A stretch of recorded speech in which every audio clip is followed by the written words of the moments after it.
La structure des causes et des effets dans la nature est pensée comme quantique. Il y a des sauts, des chocs, des ruptures. L'observation de phénomènes visibles, comme par exemple des rayons lumineux, va servir de modèle pour comprendre ce qu'on ne voit pas. Je cite par exemple dans le De Natura, le vers 132, chant 2, une autre raison pour observer avec plus d'attention ces corps que tu vois s'agiter en désordre dans les rayons du soleil, c'est que de telles agitations nous révèlent les mouvements secrets, invisibles, qui se dissimulent aussi au fond de la matière. Car souvent aussi, tu verras beaucoup de ces poussières, sous l'impulsion de chocs invisibles, changer tout à fait de route et repoussées en arrière, rebrousser chemin, tantôt ici, tantôt là, partout dans toutes les directions. Fin de citation. Dans cette épistémologie, très fidèle à Épicure, il y a toujours plusieurs hypothèses possibles. Il suffit simplement que ces hypothèses ne soient pas contradictoires et qu'elles ne soient jamais infirmées par l'expérience dans le monde visible. S'il y a discontinuité des mouvements du fait d'une hypothèse quantique, il n'y a au contraire aucune discontinuité ontologique entre le visible et l'invisible, puisque toute réalité est matérielle et composée d'atomes, on a juste un changement d'échelle. Tout quantum est fini. Il n'existe donc que des choses finies, des quantités, mais l'univers est la somme indéfinissable de toutes ces quantités finies qui ne cessent de se modifier, de créer de nouvelles configurations. Ce que nous appelons notre monde n'est qu'une des figures de la nature qui ne cesse de s'inventer elle-même.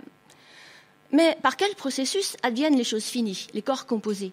Le mouvement des atomes est une trajectoire verticale, du haut vers le bas, selon l'hypothèse d'une chute à vitesse constante dans le vide.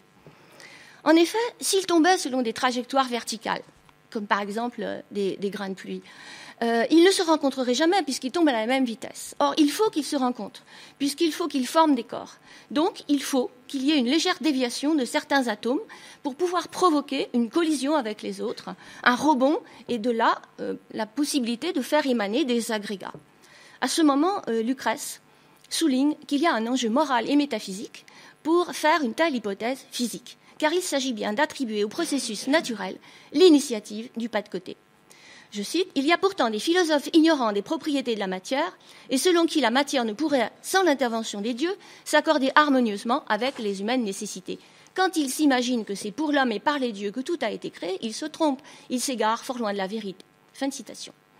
La liberté vient donc de ce que le mouvement de chaque atome est indéfini, sans commencement ni fin, sans but, contrairement à Aristote, par exemple, qui assigne à tout corps un lieu naturel, le terminus du mouvement servant de cause finale.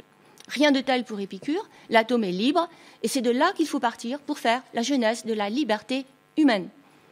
On pourrait néanmoins objecter que le mouvement de la chute est contraint. En effet, le mouvement se distingue de celui pensé par Démocrite, c'était un tourbillon. Là, on a un mouvement de chute. Pourquoi une chute? Pourquoi dans un espace vide, isonomique, où il n'y a aucune direction privilégiée, peut-on parler de haut et de bas? Ce n'est pas très clair, ni chez Épicure, ni chez Lucrèce.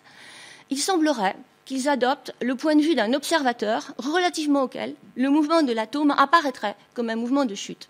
L'essentiel n'est pas là. L'essentiel, c'est que les chocs ne soient pas prédéterminés, mais qu'ils soient contingents. Pour cela, il faut supposer que les atomes s'écartent spontanément par une inclinaison de côté, le mot grec c'est paranclisis, juste assez pour qu'il y ait une rencontre. C'est l'écart minimum nécessaire.